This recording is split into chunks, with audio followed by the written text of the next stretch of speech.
Well, hello everyone, and welcome to the Healing and Freedom Journey. I am your brother from another mother, walking with you along this healing and freedom journey. I am all about mental, emotional, and relationship health. And if you are too, then you've come to the right place. If the resources and materials that I put together are a blessing for your life and journey, please do me a favor, click that like button, subscribe, go to markdejesus.com. There's all kind of resources in many different topics. They're organized by topics, and they are there for you to begin getting equipped for your life and for your journey. Okay, so today let's talk about control issues. Can we get into that? Do you have control issues? Have you admitted to control issues? Do you realize you have them? What do you even do about them? I want to dive into this a little bit and talk about working through them. Let's work through our control issues. Are you aware that you may have some control issues that are hindering your mental health journey? They may be infecting your relationships and how you do marriage and how you do parenting, even at work or in ministry or in life. I want to invite us all to recognize our areas and our struggles with this issue of control.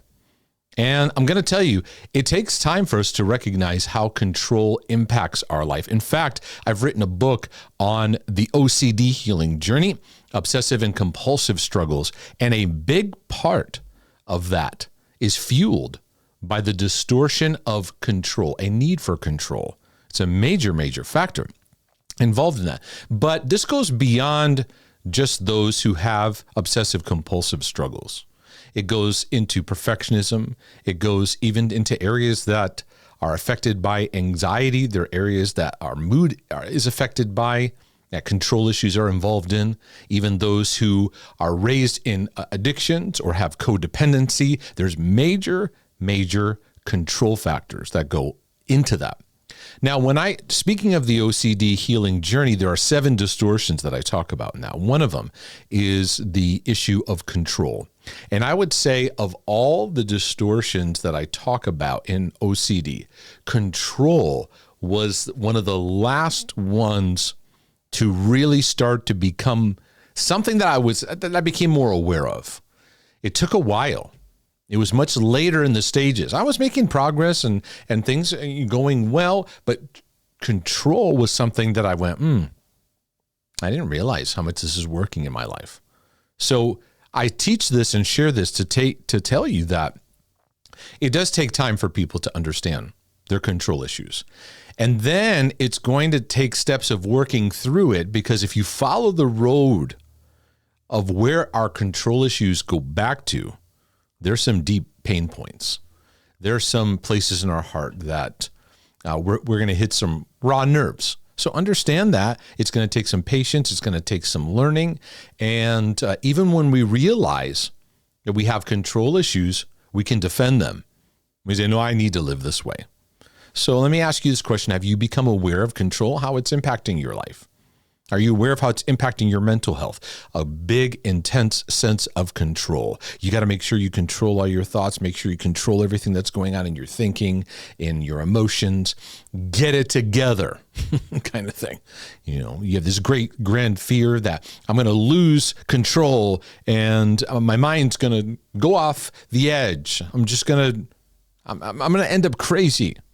What about your relationships? Are you seeing where control is having an effect, where you maintain this myth of controlled safety?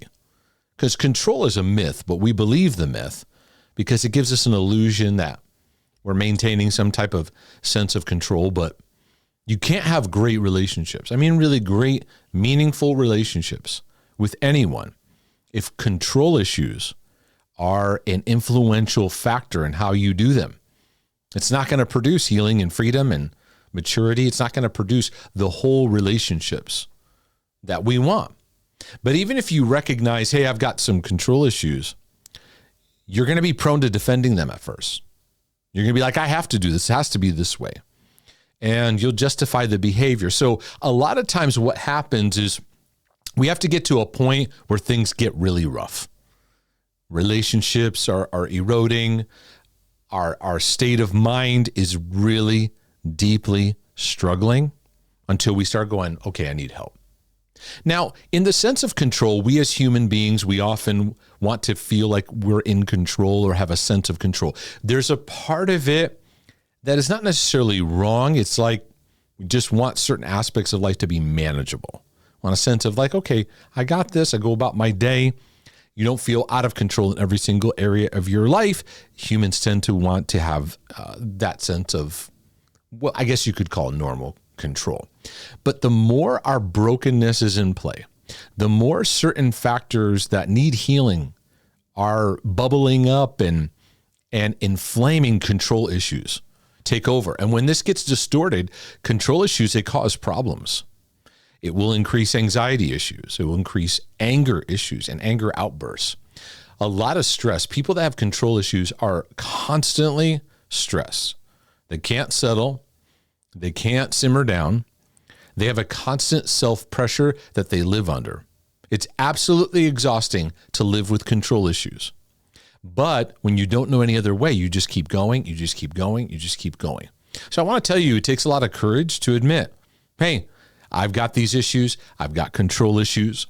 What am I talking about when I talk about control? Well, I'm going to use some wordings to help bring illumination to this. When I'm talking about control issues, places in our life, this can be in situations, relationships, or even in our thoughts, where we exert, see that word like, exert extensive effort, pressure, power, or this word is very key, force, where you're exerting force constantly in situations. You're exerting force with your thoughts. I got to get my thoughts together. You get exert in a relationship. I got to make sure I got to, as a parent, you're like force, trying to force your kids to do things in relationships, kind of force somebody to love you or force somebody to be a certain way or act a certain way. And it creates a manipulation environment. Manipulation meaning I'm using force to try to get a desired outcome. I need you to be a certain way. I need my environment to be a certain way. I need my thoughts to be just right, or else I can't. And when this happens over and over and over again, we're under constant stress. So what do you do when you're living in these kind of things? Because most people feed them, they don't know any other way. Other people, they feed it because it gives them this false sense of safety, this false sense of like, I'm okay. But over the long haul, it's very unhealthy. And when they can't control, they can sometimes, a lot of times, lose it. There's a lot of areas we try to control. We try to control our relationships. We try to control outcomes, don't we? Like we just want to sit in that driver's seat and we want to make things happen. We try to keep our environment under control.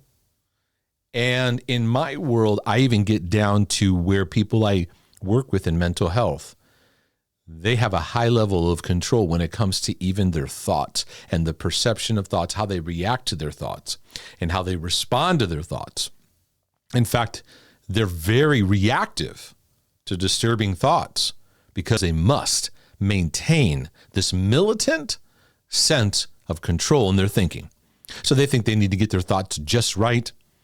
Or I found myself, I need to get my emotions, hurry up and get this emotional aspect just right. And it took time for me to realize that relationally, I would relate to other people through control factor because I needed them to be a certain way so I would be okay. But if we're going to talk about control issues, we got to get to the bottom line. We got to get to the root system. And the root issue when it comes to control is a perceived lack of safety, a perceived sense that I don't have safety right now. I'm not safe. And driving that is fear. The Bible says there is no fear in love. Perfect love casts out fear, for fear involves torment. And he who fears has not been made perfect in love. So where control is, the trail leads to fear. Where fear is, we see a place where a person is needing to learn to be loved and safe in love. And when we live in the safety of love, we learn to let go of control, because I cannot have a healthy relationship and be controlling. I can't love you and control you at the same time. In fact, the more I love you, the more I free you to be able to make your decisions, to be able to go where you're going, right? Versus believing the myth that I can control you. And how much do we do this in our thoughts? We feel like I gotta really jump in at everything and I gotta react to it. So underneath the surface of these control issues is brokenheartedness with a fear that comes in, convincing a person they're not safe. So you got to operate in this way. Many, we call them control freaks. It's probably maybe not the nicest name, saying you're a freak. Oh, we're saying control is freakish. Not, you're not freakish. The control is freakish, right? But it's a survival mechanism. Many of the areas you don't even realize you do it. But it's where you take matters into your own hands and you hold on real tight. But it comes out of brokenness and emptiness and pain and neglect. And it engages a false alarm system. The alarm's going off, but it's a false alarm. If you were to listen to those who struggle with control issues, we were able to take an analyzer to analyze what it's saying, we'd probably hear something like, I never want blank to happen ever. So maybe it's in your parenting. You parent a certain way because something happened in your childhood and you never want your kids to ever happen that. So instead of just learning and growing and creating new patterns, there's this control stress where there's this extra exerted pressure and force that goes on. It's not peace because you're afraid of that ever happening. Where I never want that hurt to happen ever again. I never want to be alone to happen ever. I never want to feel this ever. I never want to feel this kind of disturbance or feel off or feel that emotion ever, ever, ever. And so we end up developing places in our lives where a rigidity forms around those sensitive places we hope to protect. It may come out in your relationships or your schedule or your routine or how you relate to people, or you get to a place where you need things to be just right to feel safe. And this is what our control issues surround. We develop rules, guidelines, patterns, structure, routine for ourselves that are pressurized. So therefore, what happens is we have a hard time adjusting. We have a hard time being flexible. We have a hard time accepting where situations are at. We have a hard time letting go. We have a hard time being resilient, in the sense of learning to adjust to what happens in life and realizing we're not in control. We can make a decision and take our next step. We're not in control of all these people. We're not in control of what thoughts are going to appear to us in our minds. But we believe the myth of control, don't we? And when our control issues get disrupted, this is the kicker, because this is where our stress response kicks in. And when you feel like there's a potential loss of control, there's usually two things that inflame. One is anxiety, and the other is anger. You can lash out in anger when people touch on your control issues. And then what happens is you develop a focus of being frustrated on why other people will not comply with your internal standards of what things need to be like and what makes you feel safe and what you think needs to happen. And there's some mindsets that feed control for sure. And I'll give you some of them and see which one of these you realize, I can see where that impacts my life. I must do this because no one else will.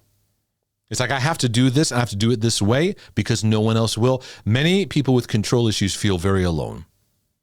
They feel very alone. They fear abandonment. They feel like life is completely on them. There's no help. So control issues become a major force. I need this done a certain way. I should have put that in quotes, a certain way, right? They call it the right way. Things need to be done just right for me to feel safe. I need my environment to be a specific way or I can't function. They may think I must protect myself because no one else will. The pressure is on me. It's all on me. Or maybe there's defense mechanisms of control where you want to avoid hurt. So you say, no one will take advantage of me. I will never feel that place of hurt. No one will disrespect me or get one up on me, taking advantage of me. So we develop control issues in protecting ourselves because feeling out of control is unacceptable.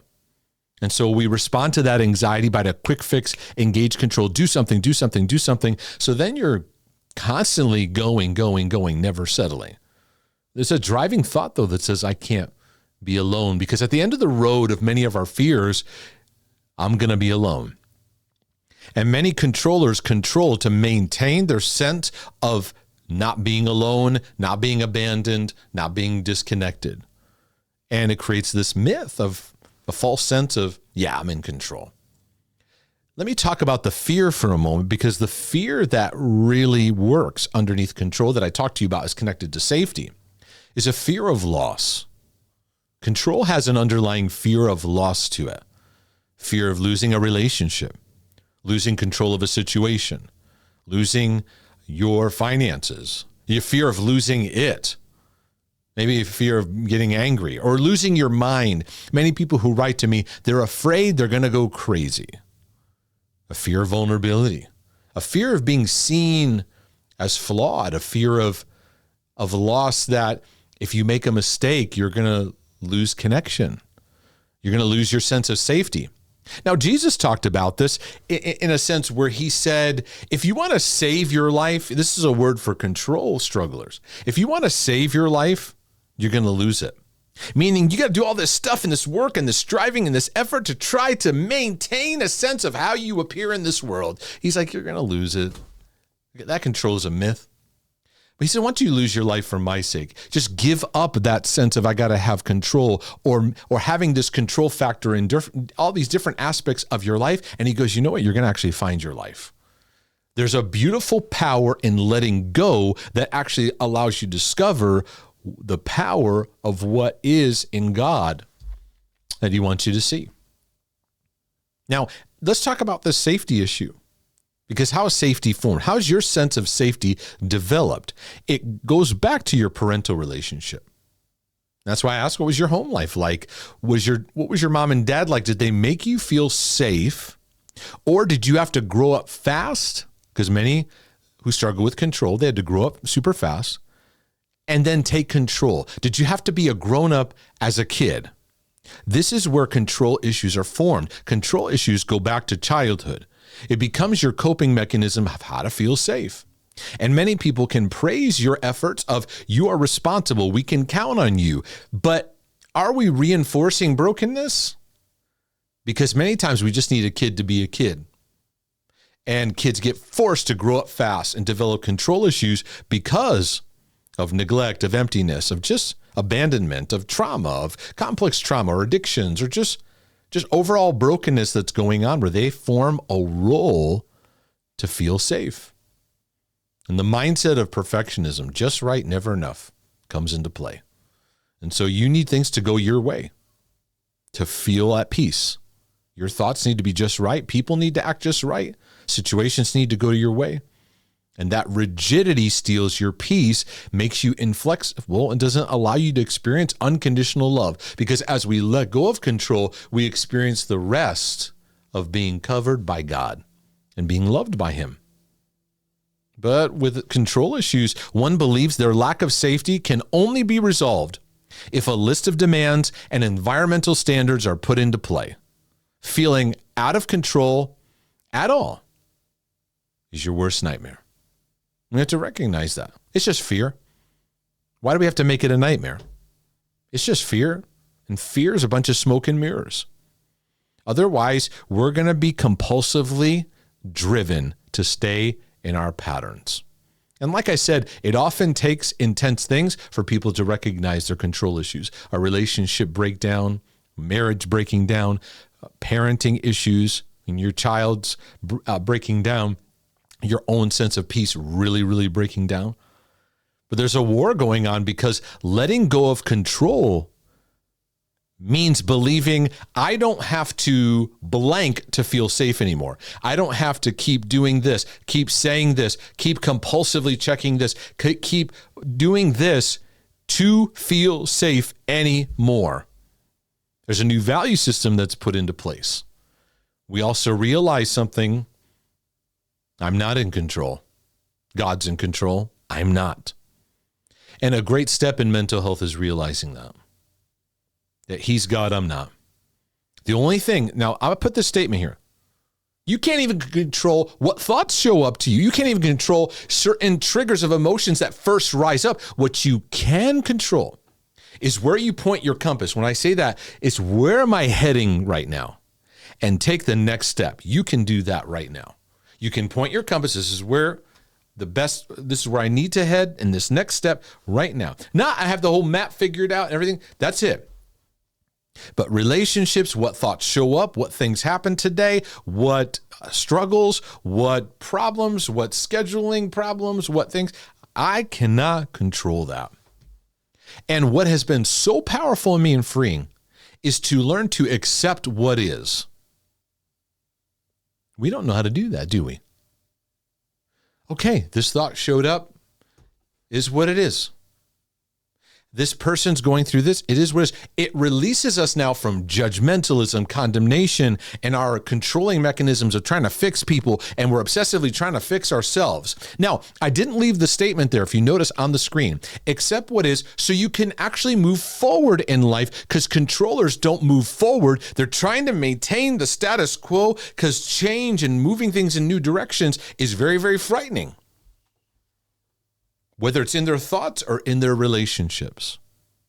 They don't like to be stretched. They don't want to trigger that fear. So when I let go of control, I actually look and accept what is.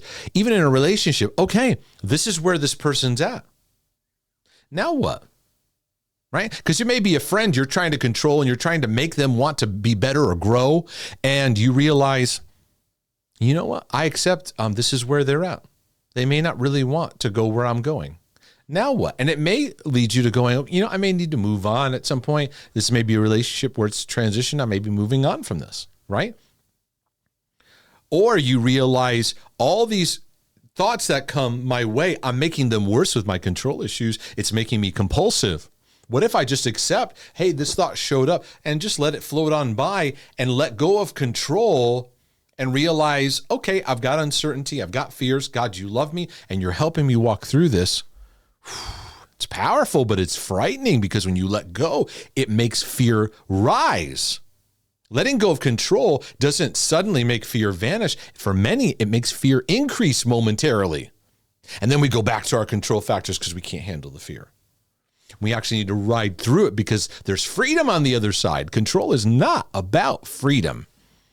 God's not even trying to control you right now. Isn't that something? And so learning to let go is so important, but it's going to feel like detoxing off of a drug. So I say start with the small things. The small things of learning to let go. Learn to let go of pressure. Learn to let go of being so hard on yourself. Let go of rumination. Let go of your compulsive checking. Let go of your compulsive fixing. Let go of outcomes. Step forward, make a decision, walk one foot in front of the other, and give the outcome to God. Because for controllers, we need to learn the power of what Peter said. Casting all your care upon him, for he cares for you. I learned the care of God by giving him my care. As an act of faith, I learned to then experience his care. I also cast my care on him because he cares for me. So which is first? Him caring for me, and I feel that, and then I will give it to him. It's usually a step of faith. It's usually, I'm trusting you care for me. I'm going to let this go. Then we take it back and let it go. Take it back, let it go. Take it back and let it go. And God's so patient that he's like, I'm willing to take this, but I won't force you to cast your cares, to cast your anxieties, because controllers are deeply anxious. And we're going to let go of that, even the identity of being a controller, because that's not who you are. Well, we're learning to let go of this. Why? Because he cares for us. And for many of you, this is a key area of discipleship in your journey. I'm going to be talking about this more in the Healing and Freedom community because I'm teaching on the OCD healing journey to help people experience greater healing and freedom in their own life based on the book, the OCD healing journey. So I look forward to diving deeper into that. Again, if you like this and it's helpful, would you do me a favor? Comment, like, subscribe, go to markdesus.com where you can donate to support these videos with a one-time donation or become a regular supporter. It's very helpful, very encouraging, and very appreciative. Well, Lord willing, and the creek don't rise, this is your brother from another mother saying, I'll be back with more insights for your healing, for your freedom. But in the meantime, I'm out.